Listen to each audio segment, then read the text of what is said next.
Hello everyone, আসসালামু আলাইকুম। স্বাগতম জানাচ্ছি সবাইকে।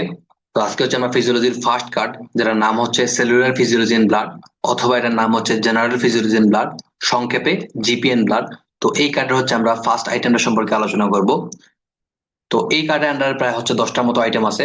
তো এই 10টা আইটেমের মধ্যে ফার্স্ট যে আইটেম আছে এটার মধ্যে আমাদেরকে জানতে হবে ফিজিওলজি সম্পর্কে, স্পেশালি হচ্ছে ফিজিওলজির ডেফিনেশন, ফিজিওলজির গোল কি, ফিজিওলজির ইম্পর্টেন্স কি, এগুলো জানতে হবে। পাশাপাশি আরেকটা ইম্পর্টেন্ট টপিক সম্পর্কে জানতে হবে, সেটা হচ্ছে হোমিওস্ট্যাসিস। এটা ডেফিনেশন, বডির মধ্যে কি কি মেজর ফাংশনাল সিস্টেম আছে, বডির মধ্যে কি কন্ট্রোল সিস্টেম আছে, এগুলো সম্পর্কে হচ্ছে আমাদেরকে ডিটেলস জানতে হবে। তো চলো আমরা কথা না বাড়িয়ে শুরু করি। তো ফার্স্ট অফ অল হচ্ছে ফিজিওলজির ডেফিনেশনটা আমরা কিভাবে দিতে পারি, বা ফিজিওলজি জিনিসটা আসলে কি। Physiology is the branch of medical science which deals with the normal function of the body. অর্থাৎ ফিজিওলজি হচ্ছে মেডিকেল সায়েন্সের একটা ব্রাঞ্চ, যেটা মূলত বডির নর্মাল ফাংশন নিয়ে ডিল করে। তো এখন নর্মাল ফাংশন বলতে আসলে কি ইন্ডিকেট করতেছে? এজ ফর এক্সাম্পল ধরো, আমাদের হার্ট কিভাবে ব্লাড পাম্প করতেছে, লাংস কিভাবে হচ্ছে আমাদের ব্রেথিং এ হেল্প করতেছে, ব্রেইন কিভাবে হোল বডি কন্ট্রোল করতেছে। সো এই ফাংশন গুলাই মূলত হচ্ছে নর্মাল ফাংশন। এই নর্মাল ফাংশন গুলাকে নিয়ে ডিল করাটাই হচ্ছে ফিজিওলজির মেইন উদ্দেশ্য, বা ফিজিওলজি এটা নিয়ে হচ্ছে ডিল করে। ঠিক আছে। তো এবার আসা হচ্ছে ফিজিওলজি টার্মটা কিভাবে আসলো। এটা আসছে হচ্ছে ফিজিওলজিকস নামে একটা গ্রিক ওয়ার্ড আছে, এটা থেকে আসছে, যেটার মানে দাঁড়ায় যে ন্যাচারাল নলেজের উপর ডিসকোর্স করা, বা ন্যাচারাল নলেজ সম্পর্কে আর কি ডিল করা। তো ন্যাচারাল নলেজ মানে কি? ন্যাচারাল নলেজ বলতে এখানে ইন্ডিকেট করতেছে হচ্ছে normal function of the body. তো normal function of the body নিয়ে যে সাবজেক্টটা ডিল করে এটাই হচ্ছে মূলত ফিজিওলজি। ঠিক আছে। তো এবার আসা হচ্ছে ফিজিওলজির কি কি ব্রাঞ্চ বা ডিভিশন আছে। অনেকগুলো ব্রাঞ্চ আছে, যেমন হচ্ছে হিউম্যান ফিজিওলজি, যেখানে হচ্ছে হিউম্যান বডির মেকানিজম বা ক্যারেক্টারিস্টিক নিয়ে আলোচনা করা হয়, ফাংশন নিয়ে আলোচনা করা হয়। প্ল্যান্ট ফিজিওলজি মানে কি? যেখানে প্ল্যান্টের ডেভেলপমেন্ট ইত্যাদি নিয়ে আলোচনা করা হয়। এরপর হচ্ছে ব্যাকটেরিয়াল ফিজিওলজি, যেখানে ব্যাকটেরিয়ার নর্মাল ফাংশন নিয়ে আলোচনা করা হয়। ভাইরাল ফিজিওলজি কি? ভাইরাসের বিহেভিয়ার, ক্যারেক্টারিস্টিক বা ভাইরাসের ফাংশন নিয়ে আলোচনা করা হয়। সেলুলার ফিজিওলজিতে আসলে সেলের ইন্ডিভিজুয়াল সেলগুলা কিভাবে ওয়ার্ক করে বা ফাংশন করে, এটা নিয়ে হচ্ছে আলোচনা করা হয়। তো এগুলো হচ্ছে ফিজিওলজির ডিভিশন। তো এবার আসা হচ্ছে what is human physiology. Human physiology আসলে কি? যে in human physiology we attempt to explain the specific characteristics and mechanism of the human body that makes it a living being. মানে হিউম্যান ফিজিওলজিতে আসলে হিউম্যান বডির যে মেকানিজম বা normal function যেগুলো আছে, স্পেসিফিক ক্যারেক্টারিস্টিক যেগুলো আছে, সেগুলো নিয়ে হচ্ছে আলোচনা করা হয়। ঠিক আছে। আচ্ছা, এরপর আসা হচ্ছে দি গোল অফ ফিজিওলজি। ফিজিওলজির গোল কি? The goal of physiology is to explain the physical and chemical factors that are responsible for the origin, development and progression of life. অর্থাৎ আমাদের জীবনের ইনিশিয়েশনটা কিরকম হয়েছে, শুরুটা কিভাবে হয়েছে, ডেভেলপমেন্ট কি করে হইতেছে, প্রোগ্রেশন কি করে হচ্ছে। সো এই বিষয়গুলোর জন্য আসলে কয়েকটা ফ্যাক্টর রেসপন্সিবল, ফ্যাক্টর দায়ী। তো এই ফ্যাক্টর গুলোর মধ্যে কিছু আছে ফিজিক্যাল ফ্যাক্টর এবং কিছু আছে কেমিক্যাল ফ্যাক্টর। তো ফ্যাক্টর গুলো সম্পর্কে হচ্ছে আমরা একটু পরে ডিটেলস দেখবো।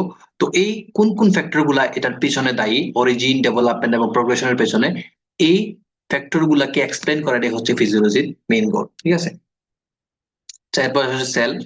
তো সেল সম্পর্কে আসলে নতুন করে কিছু বলার নাই, কারণ তোমরা অলরেডি জানো, এইচএসসি তে পড়ে আসছো যে কোষ হচ্ছে জীবদের গঠন ও কার্যকরী একক। সো এই কথাটাই এখানে বলছে, it is the structural and functional unit of the living body. ঠিক আছে।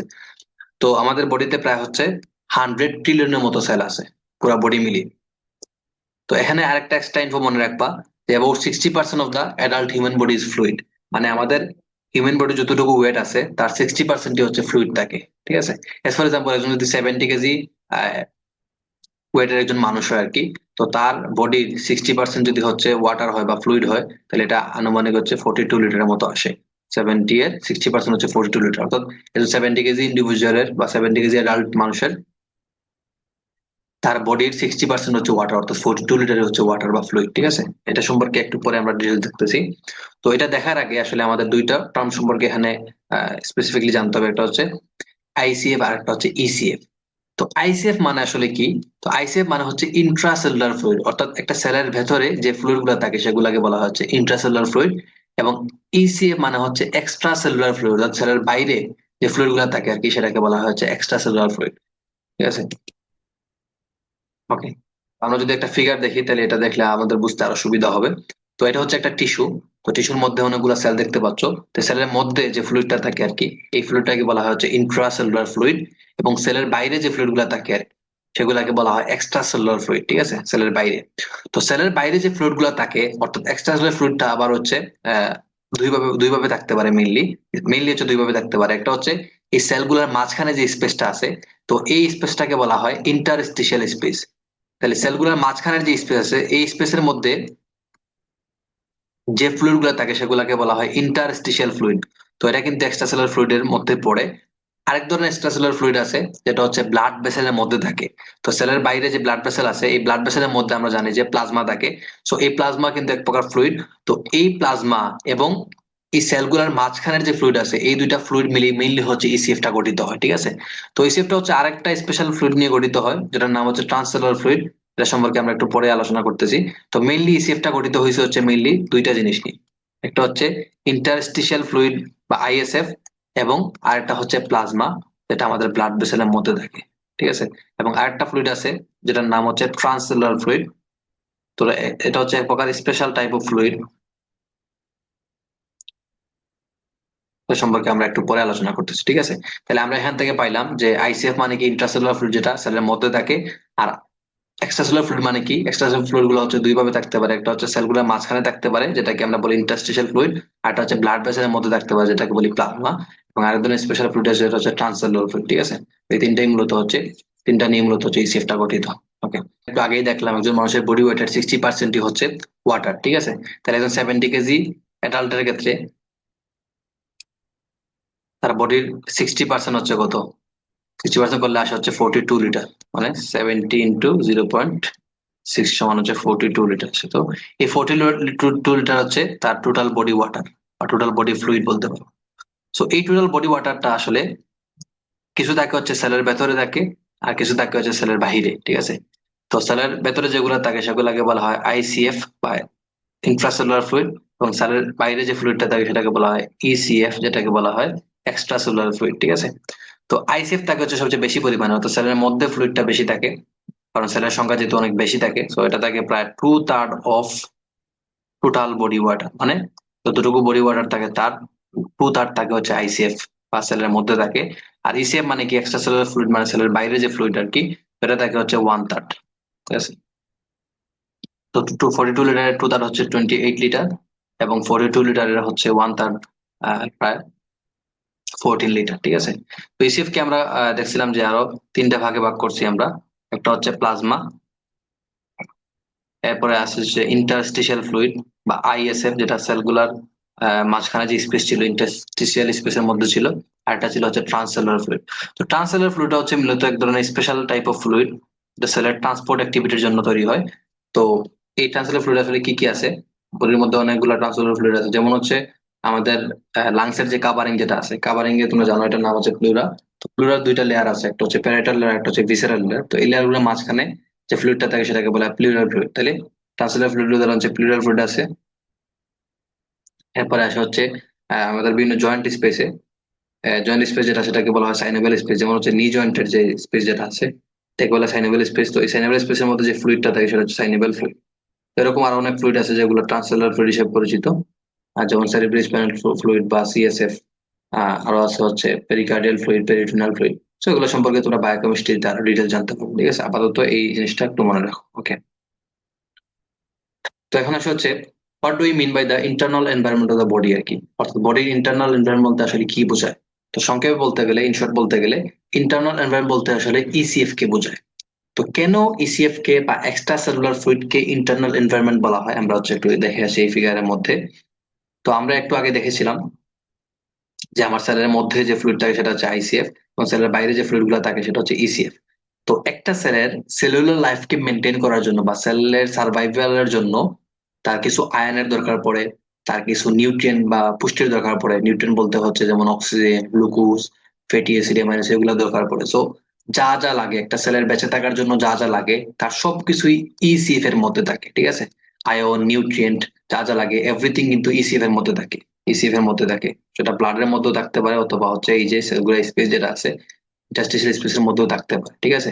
তো যেহেতু একটা সেলের বেঁচে থাকার জন্য যা যা লাগে সবকিছু ইসিএফ এর মধ্যে বা এক্সট্রাসেলুলার ফ্লুইডের মধ্যে আছে, এজন্য এটাকে বলা হয় হচ্ছে ইন্টারনাল এনভায়রনমেন্ট বা হচ্ছে মিলিও ইন্টেরিয়র, ঠিক আছে। ওকে, কারণ ইসিএফ আর the iron and nutrients needed by the cells to maintain cellular life, এর মধ্যে সব ধরনের আয়রন এবং নিউট্রিয়েন্ট লাগে যেটা সেলুলার লাইফ মেইনটেইন করার জন্য লাগে, ঠিক আছে। তো এই যে সেলের মধ্যে থাকে মেইনলি হচ্ছে পটাশিয়াম, ম্যাগনেসিয়াম, ফসফরাস, ঠিক আছে। এগুলো তো সেলের মধ্যে থাকে। মানে আইসিএফ এর মধ্যে থাকে, আর সেলের বাইরে থাকে মানে ইসিএফ এর মধ্যে থাকে হচ্ছে সোডিয়াম ক্লোরাইড বাইকার্বনেট। তাহলে মনে রাখবা সেলের মধ্যে অর্থাৎ আইসিএফ এর মধ্যে থাকে পটাশিয়াম ম্যাগনেসিয়াম ফসফরাস, এবং সেলের বাইরে বা ইসিএফ এর মধ্যে থাকে হচ্ছে সোডিয়াম ক্লোরাইড এবং হচ্ছে বাইকার্বনেট। ঠিক আছে, ওকে। এখন আসা হচ্ছে what is fluid buffer system, or why is ICF call fluid buffer system, মানে ইন্টারস্টিশিয়াল ফ্লুইড কে কেন হচ্ছে বাফার সিস্টেম বলা হয়। তো তোমরা অলরেডি বাফার সম্পর্কে জানো। বাফার মানে কি, যে এমন একটা সিস্টেম যেটা হচ্ছে একটা ফ্যাক্টর কে হচ্ছে কনস্ট্যান্ট রাখে, ঠিক আছে, বা ব্যালেন্স বজায় রাখে। তো আইসিএফ কে কেন হচ্ছে আসলে বাফার সিস্টেম বলা হইলো, তোমরা এখানে একটু লক্ষ্য রাখো যে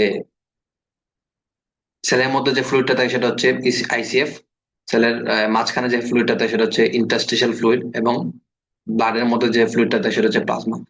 তো আইএসএফ যেটা আছে এটাকে এটা থেকে ধরলাম হচ্ছে আইএসএফ ধরলাম, ঠিক আছে।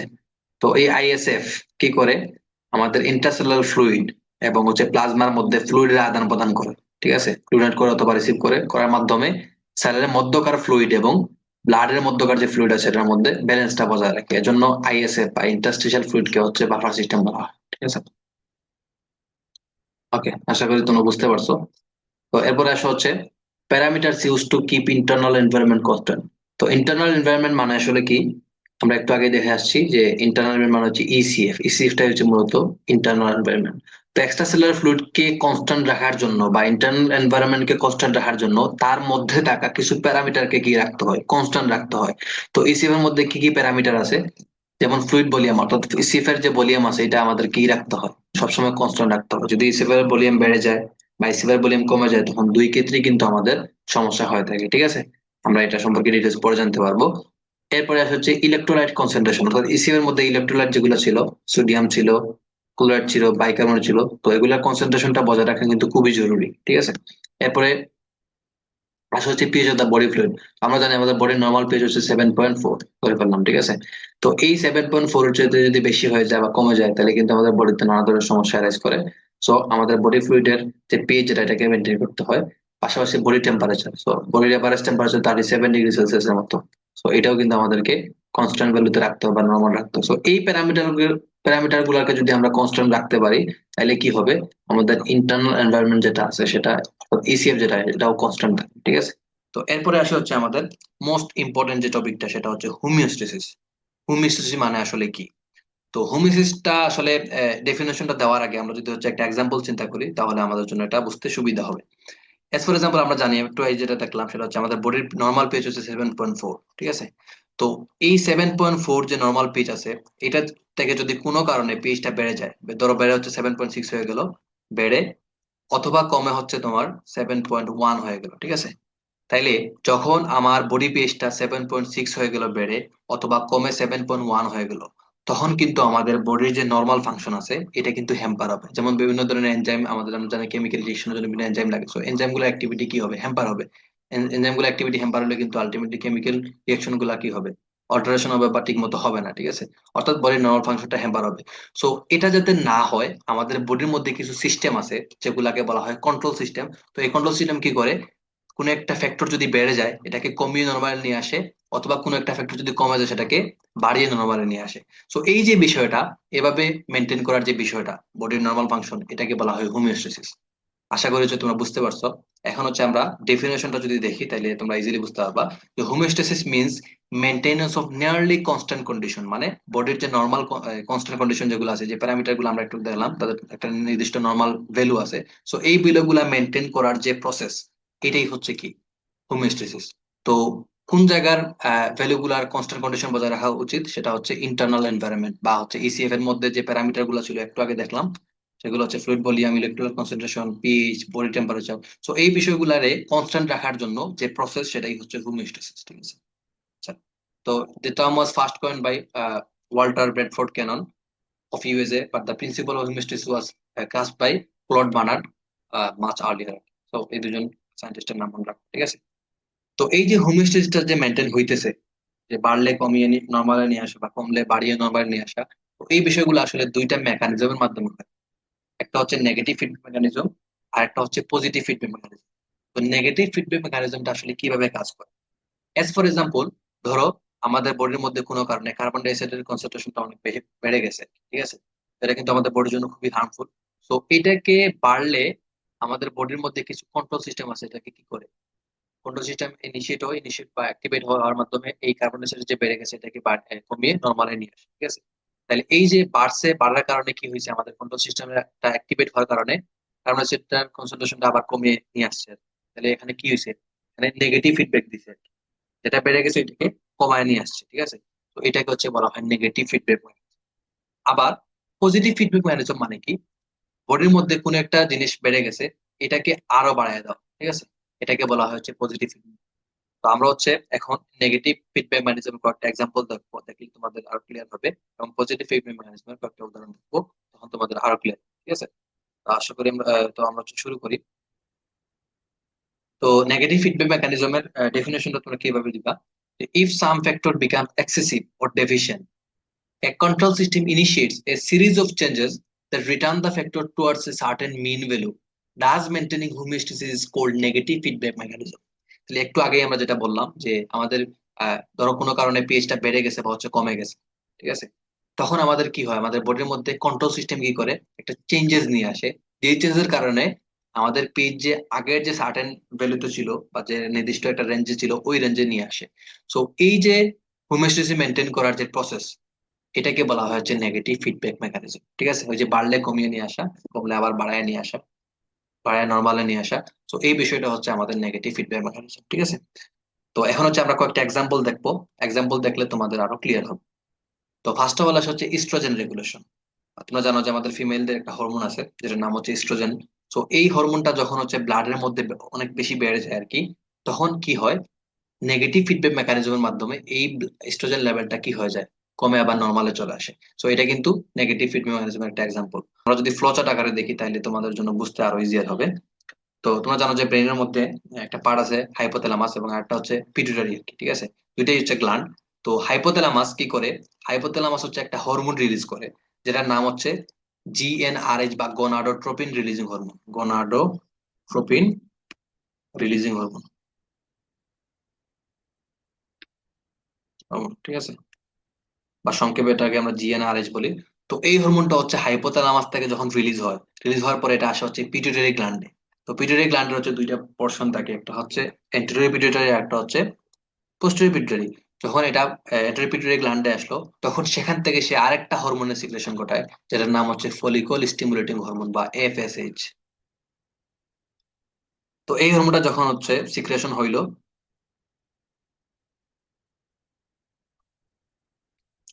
তো এটা আসলো হচ্ছে ওভারির মধ্যে। তো এই ফলিকুলার স্টিমুলেটিং হরমোনটা যখন ওভারির মধ্যে আসলো, তো ওভারি থেকে সে হচ্ছে ইস্ট্রোজেনের সিক্রেশন ঘটাইলো, ঠিক আছে।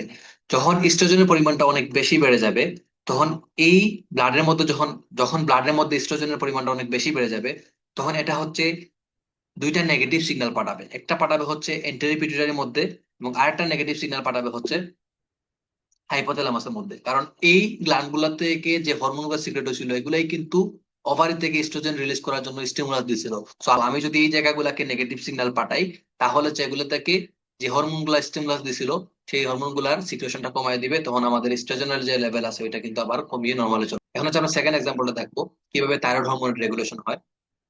তো সেম এজ হচ্ছে হাইপোথ্যালামাস থেকে হচ্ছে একটা হরমোন রিলিজ হয় যেটার নাম হচ্ছে থাইরোট্রপিন রিলিজিং হরমোন। তো এই হরমোনটা যখন হচ্ছে এন্টেরিয়র পিটুইটারি গ্ল্যান্ডে আসলো, তখন এই গ্ল্যান্ড থেকে হচ্ছে আরেকটা হরমোনের সিক্রেশন ঘটাইলো, যেটাকে বলা হয় থাইরয়েড স্টিমুলেটিং হরমোন। তো এই থাইরয়েড স্টিমুলেটিং হরমোনটা যখন হচ্ছে থাইরয়েড গ্ল্যান্ডের মধ্যে আসলো, তখন সেখান থেকে সে হচ্ছে দুইটা হরমোনের সিক্রেশন ঘটাইলো স্পেশালি, একটা হচ্ছে T3 আর একটা হচ্ছে T4, এগুলাকে বলা হয় থাইরয়েড হরমোন। T3 এবং টি ফোর এগুলাকে বলা হচ্ছে থাইরয়েড হরমোন, ঠিক আছে। তো এই থাইরয়েড হরমোনের পরিমাণটা যখন বেড়ে যাবে, তখন যেখান থেকে এই হরমোন গুলা সিক্রেট হওয়ার জন্য স্টিমুলাস আসছিল, দুটা স্পেশাল গ্ল্যান্ড, একটা হচ্ছে হাইপোথ্যালামাস আর একটা হচ্ছে এন্টেরিয়র, তো ওগুলোতে সে হচ্ছে নেগেটিভ সিগন্যাল পাঠাবে, যাতে করে এগুলা থেকে যে হরমোন গুলা সিক্রেট হয়েছিল, একটা থেকে হচ্ছিল থাইরোট্রপিন রিলিজিং হরমোন, আর একটা থেকে হয়েছিল থাইরয়েড স্টিমুলেটিং হরমোন। তো এই হরমোন গুলা সিক্রেশন যাতে বন্ধ হয়ে যায়, কারণ এই হরমোন গুলাই কিন্তু থাইরয়েড গ্ল্যান্ড থেকে থাইরয়েড হরমোন গুলাকে সিক্রেট করার জন্য স্টিমুলাস দিয়েছিল। তো এগুলাতে যদি আমি নেগেটিভ সিগন্যাল পাঠিয়ে দিই, তখন এগুলা থেকে সিক্রেশন কমে যাবে, তাহলে আলটিমেটলি আমাদের T3 এবং T4 এর প্রোডাকশন কমে যাবে, তখন T3 এবং T4 এর যে কনসেন্ট্রেশন যেটা সেটা কমে আসবে। আবার যদি থাইরয়েড হরমোনের পরিমাণ কমে যায়, সেটা হচ্ছে পজিটিভ সিগন্যাল পাঠাবে, একটা হচ্ছে পাঠাবে হাইপোথ্যালামাসে, আর একটা পাঠাবে হচ্ছে এন্টেরিয়র পিটুইটারিতে, যাতে করে তারা টিআরএইচ মানে থাইরয়েড রিলিজিং হরমোন এবং টিএসএইচ এই দুটো সিক্রেশন বাড়ায় দেয়। এই দুটো সিক্রেশন যদি বেড়ে যায় তাহলে আলটিমেটলি থাইরয়েড গ্ল্যান্ড থেকে থাইরয়েড হরমোনের পরিমাণটাও বেড়ে যাবে। তাহলে এই যে থাইরয়েড হরমোন বেড়ে গেলে এটাকে কমিয়ে নর্মাল নিয়ে আসা, আর কমে গেলে বাড়িয়ে নর্মাল নিয়ে আসা, এই যে বিষয়টা, এটাই হচ্ছে মূলত আমাদের নেগেটিভ ফিডব্যাক মেকানিজম, যেটা আমরা একটু আগে থাইরয়েড হরমোন রেগুলেশনের মাধ্যমে দেখলাম। ঠিক আছে, এবার আসে হচ্ছে রেগুলেশন রেসপিরেটরি গ্যাসের। যদি কোনো কারণে বডির মধ্যে কার্বন ডাইঅক্সাইডের পরিমাণটা বেড়ে যায়, তখন আমাদের পালমোনারি ভেন্টিলেশন কি হয়ে যাবে, বেড়ে যাবে আর কি। তখন বেশি বেশি কার্বন ডাইঅক্সাইড আমাদের শ্বাস প্রশ্বাসের মাধ্যমে বের হয়ে যাবে। প্রশ্বাসের মাধ্যমে যদি বের হয়ে যায় তাহলে কার্বন ডাইঅক্সাইডের পরিমাণটা আলটিমেটলি কি হয়ে যাবে, কমে যাবে। আচ্ছা, তো এই যে বাড়লে কমিয়ে নিয়ে আসলো, এটা হচ্ছে কি নেগেটিভ ফিডব্যাক মেকানিজম। এখন আসে হচ্ছে পজিটিভ ফিডব্যাক মেকানিজম। তো পজিটিভ ফিডব্যাক মেকানিজমের উপকারিতাও আছে, আবার হচ্ছে অপকারিতা আছে। তো আমরা হচ্ছে ফার্স্টে এটা ডেফিনেশনটা দেখে নেই কিরকম ডেফিনেশন। তাহলে এভাবে দিতে পারো: if the initiating stimulus causes more of the same, more of the same,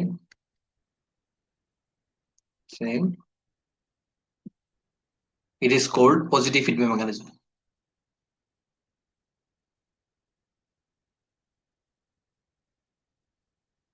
অর্থাৎ একটা ফ্যাক্টর যদি বেড়ে যায় আর কি, তাহলে এটাকে আরো বাড়ায় দাও, এটা হচ্ছে পজিটিভ ফিডব্যাক মেকানিজম। ঠিক আছে, তো এটার তো আমরা বলছিলাম যে এটার মেরিটস আছে, কিছু ডিমেরিটস আছে। ফার্স্ট অফ অল আমরা ডিমেরিটটা একটু দেখে নিই। ঠিক আছে, তো এখন আসে হচ্ছে একটা ইম্পর্টেন্ট কোয়েশ্চনে, এটা very very important both written and viva. তো কি বলছে, why is positive feedback mechanism called বিশ্বাস সাইকেল? অর্থাৎ পজিটিভ ফিডব্যাক মেকানিজমকে কেন বিশ্বাস সাইকেল বলা হয়? তো বিশ্বাস সাইকেল হচ্ছে এমন একটা সাইকেল, যে সাইকেলটা আলটিমেটলি রিপিট হওয়ার মাধ্যমে মানুষের ডেথ ঘটে। আমরা যদি একটা এক্সাম্পল দেখি তাহলে হচ্ছে আমাদের জন্য বুঝতে ইজিয়ার হবে।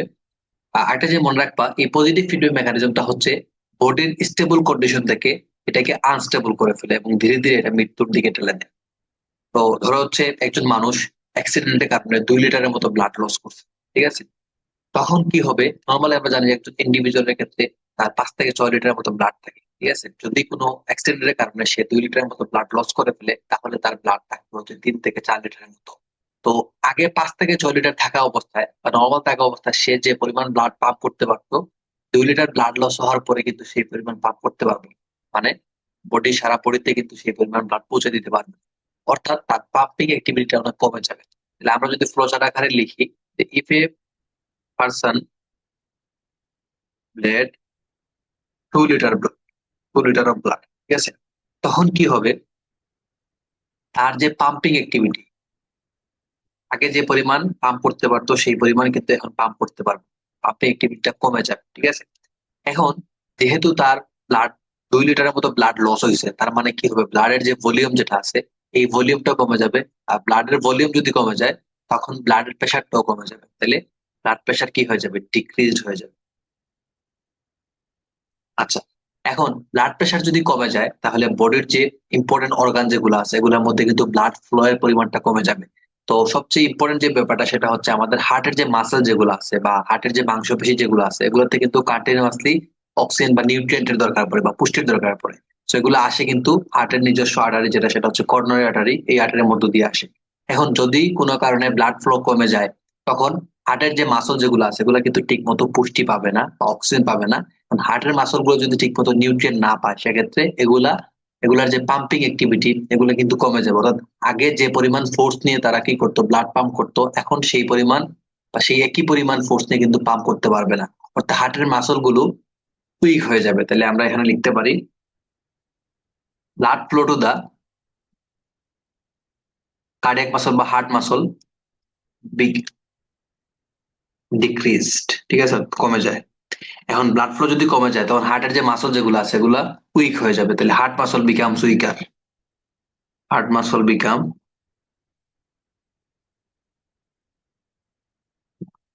Week, weaker. ঠিক আছে, আচ্ছা, এখন হার্টের মাসল গুলো যদি উইক হয়ে যায় তখন তাদের পাম্পিং অ্যাক্টিভিটি কি হবে, আবার ডিক্রিজ হবে। মানে পাম্পিং অ্যাক্টিভিটি আবার কি হবে, কমে যাবে। তাহলে আমরা এখানে লিখতে পারি ফার্দার ডিক্রিজড পাম্পিং অ্যাক্টিভিটি।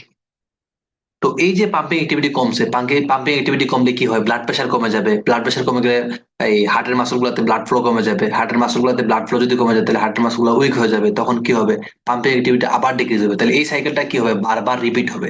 তো এই সাইকেলটা বারবার রিপিট হওয়ার কারণে আলটিমেটলি একজন মানুষের ডেথ হয়ে যাবে, ঠিক আছে। তো যেহেতু এই পজিটিভ ফিডব্যাক মেকানিজমটা কি করতেছে, বডিটার স্টেবল কন্ডিশন থেকে এটাকে আনস্টেবল করে ফেলতেছে, এজন্য এটাকে বলা হয় যে ভিসিয়াস সাইকেল, এবং এই সাইকেলটা বারবার রিপিট হচ্ছে। সো এই সাইকেলের কারণে মানুষের কি হয়, আলটিমেটলি ডেথ সংঘটিত হয়, ঠিক আছে। তো এই এক্সাম্পলটা তোমরা মনে রাখবা। তো এখন আসি, এতক্ষণ তো আমরা হচ্ছে পজিটিভ ফিডব্যাক মেকানিজমের ডিমেরিটসটা দেখলাম, এখন দেখি কিছু উপকারিতাও কিন্তু আমাদের পজিটিভ ফিডব্যাক মেকানিজমের আছে। তো ফার্স্ট অফ অল আসছে ব্লাড ক্লটিং। ব্লাড ক্লটিংটা কিন্তু হচ্ছে পজিটিভ ফিডব্যাক মেকানিজমের একটা বেনিফিশিয়াল ইফেক্ট। তো এটা কিভাবে হয়, ধরো কোনো একটা কারণে হচ্ছে তোমার ব্লাড ভেসেলটা রাপচার হয়েছে বা রক্তনালীটা চিড়ে গেছে, তখন ব্লাড ভেসেলটা যখন রাপচার হয় তখন আমরা জানি যে ব্লাডের ক্লটের জন্য বা ব্লাড কোয়াগুলেশনের কিছু ফ্যাক্টর দেয় যেগুলোকে বলা হয় ক্লটিং ফ্যাক্টর। তো প্রথমে হচ্ছে কয়েকটা ক্লটিং ফ্যাক্টর অ্যাক্টিভেট হয়েছে, ঠিক আছে। তো এই ক্লটিং ফ্যাক্টর গুলো অ্যাক্টিভেট হওয়ার পরে আরো যেগুলা ইনএক্টিভ ক্লটিং ফ্যাক্টর আছে এগুলোকে তারা অ্যাক্টিভ করা শুরু করে, ঠিক আছে। এবং এই সবগুলা ক্লটিং ফ্যাক্টর মিলে আলটিমেটলি কিন্তু ব্লাডটা ক্লট হয়ে যায় বা জমাট বেঁধে যায়, ঠিক আছে। তাহলে আমাদের যে ডেফিনেশনটা ছিল পজিটিভ ফিডব্যাক মেকানিজমের, যে if the initiating stimulus causes more of the same, তাহলে প্রথমে কিছু ক্লটিং ফ্যাক্টর অ্যাক্টিভ হয়েছিল, পরে এই ক্লোটিং ফ্যাক্টরগুলো কি করছে, আরো আরো ইনএক্টিভ ক্লোটিং ফ্যাক্টর যেগুলো আছে সেগুলো অ্যাক্টিভ করছে। তার মানে এটা কিন্তু একটা পজিটিভ ফিডব্যাক মেকানিজমের উদাহরণ, এবং এটা পজিটিভ ফিডব্যাক মেকানিজমের বেনিফিশিয়াল ইফেক্ট, কারণ ব্লাড ক্লট হওয়া কিন্তু জরুরি, রাপচার হয়ে গেলে তাহলে কিন্তু আমাদের অনবরত কি হবে, ব্লাড লস হবে, যেটা আমাদের আলটিমেটলি শক সৃষ্টি করবে বা হচ্ছে ক্ষতি করবে। ওকে, এরপরে আসে হচ্ছে চাইল্ড বার্থ। তো চাইল্ড বার্থ আসলে কিভাবে পজিটিভ ফিডব্যাক মেকানিজমের মধ্যে হয় আমরা যদি একটু দেখি। তো যখন বেবি ডেলিভারি সময় আসে তখন আমাদের ইউটেরাস যেটা আছে, জরায়ু যেটা আছে, এই ইউটেরাসের যে মাসল যেগুলো আছে এই মাসল গুলা কি করে, অনেক বেশি কন্ট্রাক্ট করে, ঠিক আছে। তো ইউটেরিন মাসল যেগুলো আছে এগুলো যদি বেশি বেশি কন্ট্রাক্ট করে তখন কি হয়, বেবির যে মাথা যেটা বা হেড যেটা আছে এটা কিন্তু জরায়ুর যে মুখ যেটা আছে এটাকে বলা হয় সার্ভিক্স, এই পার্টটার নাম হচ্ছে সার্ভিক্স বা জরায়ু মুখ। তো এই সার্ভিক্স কে বেশি বেশি কি করে, পুশ করে, তাহলে বেবির হেডটা যখন সার্ভিক্স কে পুশ করে তখন সার্ভিক্স এর মধ্যে কিছু রিসেপ্টর থাকে যেগুলোকে বলা হয় স্ট্রেচ রিসেপ্টর। তখন এই রিসেপ্টর গুলা কি করে, আরো স্ট্রং সিগন্যাল পাঠায় কোন জায়গায়, ইউটেরাসের যে বডি বা ইউটেরাসের যে মাসল সেগুলাতে, যাতে করে তারা আরো বেশি বেশি কন্ট্রাক্ট করতে পারে। তো এই ইউটেরিন মাসল গুলা যখন বেশি বেশি কন্ট্রাক্ট করবে তখন বেবিটা আলটিমেটলি কি হয়ে যাবে, ডেলিভার হয়ে যাবে বা হচ্ছে পার্চুরেশন হবে, ঠিক আছে। তো এটা কিন্তু পজিটিভ ফিডব্যাক মেকানিজমের মধ্যে চাইল্ড বার্থের এক্সাম্পল, এটা কিন্তু বেনিফিশিয়াল ইফেক্ট। ওকে, এবার আসে হচ্ছে generation of nerve signal. Nerve সিগন্যালটা আসলে কিভাবে জেনারেট হয়, তো যদিও এটা আসলে আইটেম 3 এর পড়া, আইটেম 3 তে হচ্ছে তোমার ডিটেলস পড়বো, তাও একটু হালকা জেনে রাখো। তো এটা হচ্ছে একটা নিউরন বা নার্ভ সেল, এবং এটা হচ্ছে নার্ভ ফাইবার, একজনকে আমরা নার্ভ ফাইবার বলি। তো এই যে নার্ভ ফাইবার যেটা আছে এই নার্ভ ফাইবার মধ্যে অনেকগুলা চ্যানেল থাকে, আয়ন চ্যানেল থাকে, সোডিয়াম চ্যানেল যদি আমরা বলি আর কি। তো এই চ্যানেলগুলোর মধ্য দিয়ে আসলে বাইরে থেকে সোডিয়াম ভেতরে প্রবেশ করে এই সোডিয়াম চ্যানেলের মধ্য দিয়ে, ঠিক আছে। তো যখন একটা সোডিয়াম চ্যানেল ওপেন হবে তখন ওই চ্যানেলের মধ্যে সোডিয়ামটা ভেতরে প্রবেশ করবে। তো এই একটা সোডিয়াম চ্যানেল ওপেন হওয়ার কারণে পরে অনেকগুলা সোডিয়াম চ্যানেল ওপেন হয়ে যাবে, ঠিক আছে। তাহলে প্রথমে একটা সোডিয়াম চ্যানেল ওপেন হয়েছে, পরে পরক্ষণে হচ্ছে গ্রাজুয়ালি বাকি সোডিয়াম চ্যানেল গুলো ওপেন হয়ে গেছে, ঠিক আছে।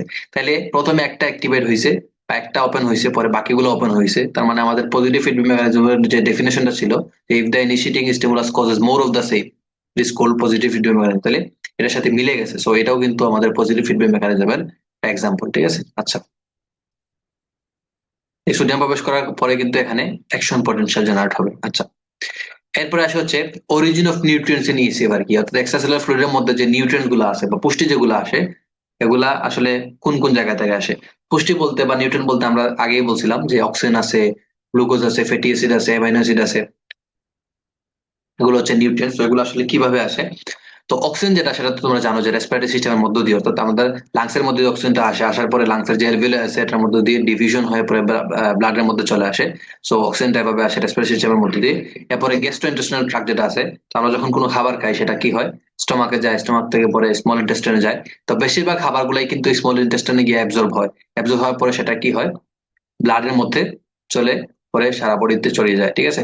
তো এখন আমাদের বিভিন্ন ধরনের ফুড আছে, যেমন কার্বোহাইড্রেট, লিপিড আছে, এরপর হচ্ছে প্রোটিন জাতীয় খাবার আছে। তো এগুলা ইন্টেস্টাইনে যাওয়ার পরে ব্রেকডাউন হয়, ব্রেকডাউন হওয়ার পরে কি হয়, কার্বোহাইড্রেট থেকে আমরা কি পাই, গ্লুকোজ পাই, লিপিড থেকে আমরা ফ্যাটি অ্যাসিড পাই এবং প্রোটিন থেকে হচ্ছে আমরা অ্যামিনো অ্যাসিড পাই। তো এগুলা কিন্তু হচ্ছে আমাদের বডিতে পরে কি হয়ে যায়, অ্যাবজর্ব হয়ে ব্লাডের মধ্যে চলে যায়। ওকে, এরপরে আসে হচ্ছে লিভার এবং আদার অর্গানে কিভাবে নিউট্রিয়েন্ট গুলো কাজে লাগায়।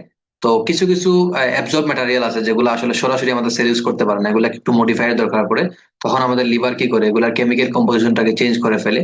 পাশাপাশি হচ্ছে লিভার একটা জিনিস হেল্প করে, সেটা হচ্ছে বিভিন্ন ধরনের নিউট্রিয়েন্ট গুলাকে ডিপোজিশন করতে হেল্প করে, যেমন গ্লুকোজকে সে গ্লাইকোজেন স্টোর রাখে, ঠিক আছে। সো এটা করতেও লিভার হেল্প করে। আচ্ছা, এরপরে হচ্ছে রেগুলেশন অফ বডি ফাংশন। আসলে আমাদের বডির ফাংশন আসলে কিভাবে রেগুলেট হয়, ঠিক আছে। তো বডি ফাংশনটা আসলে অনেকগুলো সিস্টেমের মধ্যে দিয়ে রেগুলেট হয়। তার মধ্যে মেইনলি দুইটা সিস্টেম, একটা হচ্ছে নার্ভাস সিস্টেম আর একটা হচ্ছে হরমোনাল সিস্টেম আর কি, ঠিক আছে। এই দুইটা সিস্টেমের মধ্যে দিয়ে বডির ফাংশন গুলা রেগুলেট হয়। তো নার্ভাস সিস্টেম হচ্ছে তিনটা কম্পোনেন্ট, একটা হচ্ছে সেন্সরি, একটা হচ্ছে সেন্ট্রাল নার্ভাস সিস্টেম, আর একটা হচ্ছে মোটর। তো বিষয়টাকে যদি আমরা হচ্ছে একটা এক্সাম্পল দিয়ে চিন্তা করি তাহলে আমাদের জন্য বোঝাটা ইজি হয়ে যাবে। ধরো তোমাকে হচ্ছে একটা মশা কামড় দিছে। তো মশা কামড় যে সেন্স যেটা আছে, এটা হচ্ছে সেন্সরি নার্ভের মাধ্যমে আমাদের ব্রেইনের মধ্যে গেল। তো এখানে সেন্ট্রাল নার্ভাস সিস্টেম বলতে আসলে দুইটা জিনিসকে বোঝায়, একটা হচ্ছে ব্রেইন এবং আরেকটা হচ্ছে স্পাইনাল কর্ড। তো এই দুইটা মূলে আসলে আমরা আমাদের সেন্ট্রাল নার্ভাস সিস্টেমটা হচ্ছে গঠিত, ঠিক আছে। আচ্ছা, তাহলে এই সেন্সর নার্ভের যদি ইনফরমেশনটা, মশা যে কামড় দিয়েছে এটার ইনফরমেশনটা ব্রেইনের মধ্যে গেল, পরে ব্রেইন এটাকে ইন্টিগ্রেট করলো, অ্যানালাইসিস করলো, করার পরে যে ডিসিশনটা মেক করলো ওই ডিসিশনটা কিন্তু মোটর নার্ভের মধ্য দিয়ে আক্রান্ত যে স্থান আছে ওইখানে গেল এবং মশাটাকে তাড়ায় দিল, ঠিক আছে। তাহলে এই যে তিনটা কম্পোনেন্ট, এই তিনটা কম্পোনেন্ট নিয়ে হচ্ছে মেনলি নার্ভাস সিস্টেমটা গঠিত। তো নার্ভাস সিস্টেমকে যদি আমরা ক্লাসিফাই করতে চাই তাহলে হচ্ছে আমরা মেইনলি দুইটা পার্টে ভাগ করতে পারি। একটা হচ্ছে সিএনএস, মানে হচ্ছে সেন্ট্রাল নার্ভাস সিস্টেম, আর একটা হচ্ছে পিএনএস মানে হচ্ছে পেরিফেরাল নার্ভাস সিস্টেম। তো এই সেন্ট্রাল নার্ভাস সিস্টেমটা দুইটা জিনিসটা গঠিত, যেটা একটু আগে বলছিলাম, যে একটা হচ্ছে ব্রেইন এবং একটা হচ্ছে স্পাইনাল কর্ড। এই দুইটা জিনিস নিয়ে হচ্ছে গঠিত। এবং পেরিফেরাল নার্ভাস সিস্টেমটা হচ্ছে আবার দুইটা কম্পোনেন্ট আছে, একটা হচ্ছে সোমাটিক আর একটা হচ্ছে অটোনমিক। সো এটা সম্পর্কে ডিটেলস তোমরা হচ্ছে কার্ড নাম্বার 6 এ পড়বা। আপাতত তোমরা জাস্ট এতটুকু জানলেই হবে। আচ্ছা, তো এই তো সেন্ট্রাল এবং পেরিফেরাল নার্ভাস সিস্টেম, ব্রেইন এবং স্পাইনাল কর্ড, ব্রেইন এবং হচ্ছে স্পাইনাল কর্ড এই দুটো মিলে হচ্ছে সেন্ট্রাল নার্ভাস সিস্টেম। এবং স্পাইনাল কর্ড থেকে এবং ব্রেইন থেকে যে নার্ভ গুলা বের হয় এগুলো হচ্ছে পেরিফেরাল নার্ভাস সিস্টেমের মধ্যে অন্তর্ভুক্ত আর কি। তাহলে স্পাইনাল কর্ড থেকে যে নার্ভ গুলা বের হয় সেগুলো হচ্ছে স্পাইনাল নার্ভ, এবং ব্রেইন থেকে যে নার্ভ গুলা বের হয় সেগুলো হচ্ছে ক্রেনিয়াল নার্ভ, যেটাকে তোমরা করোটিক স্নায়ু বল। সেগুলো মিলে হচ্ছে পেরিফেরাল নার্ভাস সিস্টেম। ওকে, এখন আসা হচ্ছে হরমোনাল সিস্টেম দিয়ে কিভাবে আমাদের বডির ফাংশন গুলো রেগুলেট হয়। তো তোমরা জানো যে আমাদের বডিতে দুই ধরনের গ্ল্যান্ড আছে, স্পেশালি একটা হচ্ছে এন্ডোক্রাইন গ্ল্যান্ড আর একটা হচ্ছে এক্সোক্রাইন গ্ল্যান্ড। তো এন্ডোক্রাইন গ্ল্যান্ড গুলো থেকে কি সিক্রেট হয়, হরমোন সিক্রেট হয়, এবং এক্সোক্রাইন গ্ল্যান্ড থেকে কিন্তু এনজাইম সিক্রেট হয়। তো এন্ডোক্রাইন গ্ল্যান্ড হচ্ছে বডির মধ্যে প্রায় 8টা আছে, মানে বডির মধ্যে প্রায় 8টা মেজর এন্ডোক্রাইন গ্ল্যান্ড আছে যেগুলো থেকে হরমোন সিক্রেট হয়, ঠিক আছে। আচ্ছা, তো গ্ল্যান্ড গুলো আমরা হচ্ছে একটু দেখে ফেলি। তো ব্রেনের মধ্যে আসো, ব্রেনের মধ্যে আছে পিনিয়াল গ্ল্যান্ড আছে, হাইপোথ্যালামাস আছে, পিটুইটারি গ্ল্যান্ড আছে। তো এসবগুলো হচ্ছে গ্ল্যান্ড। এরপরে আসো থাইরয়েড গ্ল্যান্ড, এরপরে আসে থাইমাস। তো থাইমাসটা আসলে অ্যাডাল্টের ক্ষেত্রে নর্মাল থাকে না, থাকলেও এটা ফ্যাটি টিস্যুতে পরিণত হয়ে যায়, এটা হচ্ছে আমাদের ছোটবেলা থাকে। এরপরে আসে প্যানক্রিয়াস, প্যানক্রিয়াস একটা গ্ল্যান্ড। এরপরে আসো হচ্ছে অ্যাড্রেনাল গ্ল্যান্ড, যেটা কিডনির উপরে টুপির মতো থাকে। এরপর আসো মেলদের ক্ষেত্রে হচ্ছে টেস্টিস, এবং ফিমেলদের ক্ষেত্রে হচ্ছে ওভারি। তো এই এন্ডোক্রাইন গ্ল্যান্ড গুলো থেকে কিন্তু বিভিন্ন ধরনের হরমোন সিক্রেট হয়, এবং এই হরমোন গুলোর কারণে কিন্তু বডির বিভিন্ন ফাংশনটা রেগুলেট হয়, ঠিক আছে।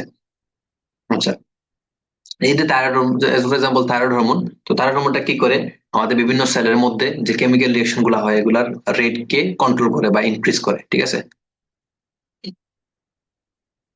আচ্ছা, এরপরে ইনসুলিন যেটা আছে, যেটা আমাদের প্যানক্রিয়াস থেকে সিক্রেট হয়। তো ইনসুলিন কি করে, গ্লুকোজের মেটাবলিজমকে কন্ট্রোল করে। তো তোমরা জানো যে ইনসুলিন কি করে, অতিরিক্ত গ্লুকোজকে ইনসুলিন গ্লাইকোজেনে পরিণত করে, তার কারণে গ্লুকোজের পরিমাণটা কমে যায়। তাহলে এটা হচ্ছে ইনসুলিনের কাজ, মানে গ্লুকোজ মেটাবলিজমে হেল্প করে। আচ্ছা, এরপরে আসা হচ্ছে একটা ধরনের যেমন প্যারাথাইরয়েড হরমোন, যেগুলো প্যারাথাইরয়েড গ্ল্যান্ড থেকে সিক্রেট হয়। তো এই হরমোন গুলা কি করে, বোনের মধ্যে ক্যালসিয়াম এবং ফসফেটের যে কনসেন্ট্রেশন যেটা আছে এটাকে কন্ট্রোল করে। এখানে আসা হচ্ছে removal of metabolic and products, অর্থাৎ মেটাবলিজমের পরে যে প্রোডাক্ট গুলো তৈরি হয় সেগুলোকে বলা হয় এন্ড প্রোডাক্ট। তো এন্ড প্রোডাক্টের মধ্যে কি কি আছে, কার্বন ডাই অক্সাইড আছে, যেটা হচ্ছে কি হয় লাংস এর মধ্য দিয়ে বের হয়ে যায়। এরপরে বিভিন্ন ধরনের কেমিক্যালস আছে, যেমন ইউরিয়া আছে, ইউরিক অ্যাসিড আছে, ক্রিয়েটিন আছে, এগুলা কিন্তু কিডনির মধ্য দিয়ে বের হয়ে যায়। এরপরে জিআইটি কি করে, আমাদের গ্যাস্ট্রোইন্টেস্টাইনাল ট্রাক্ট কি করে, ইনডাইজেস্ট যে ম্যাটেরিয়াল যেগুলো আছে বা ওয়েস্ট প্রোডাক্ট যেগুলো আছে এগুলাকে ফিসেস বা হচ্ছে মলের মাধ্যমে বের করে দেয়।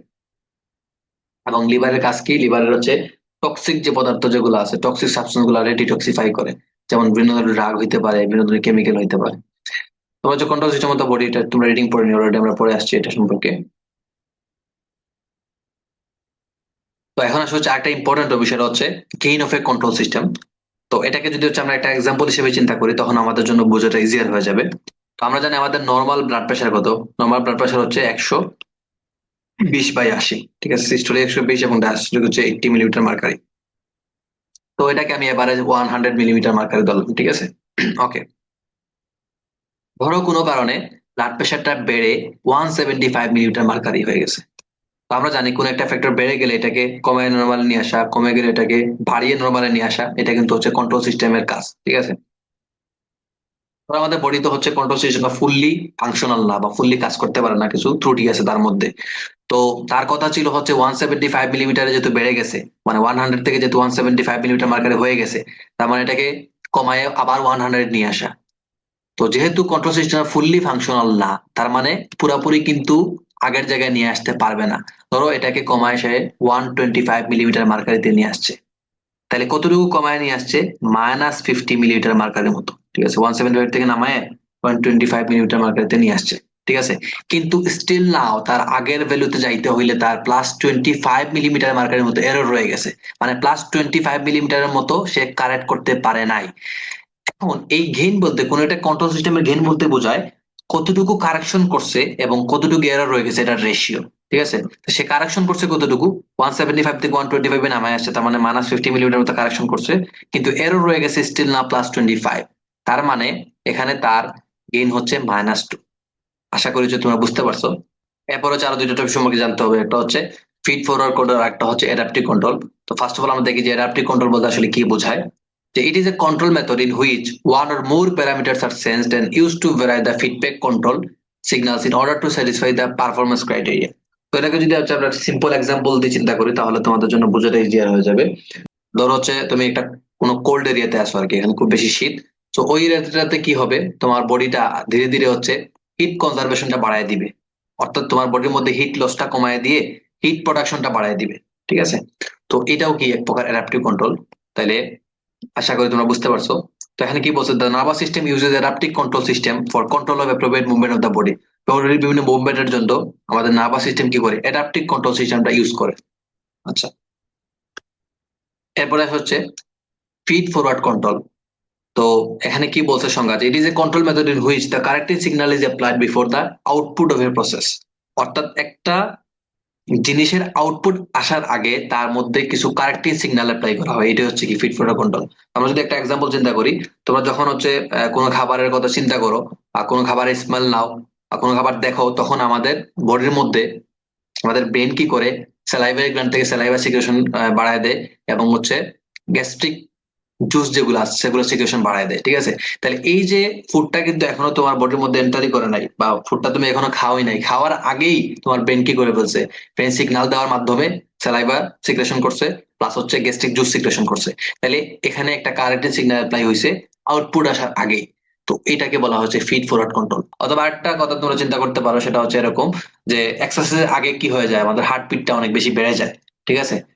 তো এই বিষয়গুলো হচ্ছে ফিড ফরওয়ার্ড কন্ট্রোলের এক্সাম্পল। তো আশা করি যে তোমরা বুঝতে পারছো। তো এই হচ্ছে ওভারঅল আমাদের ফার্স্ট কার্ডের ফার্স্ট আইটেম সম্পর্কে আলোচনা। তোমাদের যদি কোনো কনফিউশন থাকে সেক্ষেত্রে অবশ্যই তোমরা হচ্ছে কমেন্ট সেকশনে জানাবা, আমরা সেটার আনসার দেওয়ার চেষ্টা করবো। ধন্যবাদ সবাইকে, আসসালামু আলাইকুম।